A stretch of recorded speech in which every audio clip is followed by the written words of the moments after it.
পাবনা ৫ আসনের বুদেরহাট এলাকায় নির্বাচনী প্রচারণাকে কেন্দ্র করে জামায়াত ও বিএনপির নেতাকর্মীদের মধ্যে সংঘর্ষের ঘটনা ঘটেছে। দুপুরে জামায়াত প্রার্থীর মহিলা কর্মীরা এলাকায় ভোট চাইতে গেলে বিএনপির কয়েকজন নেতাকর্মী বাধা দেন।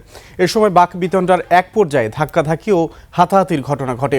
জামায়াতের দাবি, এ সময় তাদের একজন দায়িত্বশীল কর্মী আহত হন। অন্যদিকে বিএনপির স্থানীয় নেতাকর্মীরা পাল্টা অভিযোগ করে বলেন, অনুমতি ও সমন্বয় ছাড়া এলাকায় জামায়াতের কর্মীরা হঠাৎ প্রচারণা শুরু করলে উত্তেজনা তৈরি হয়।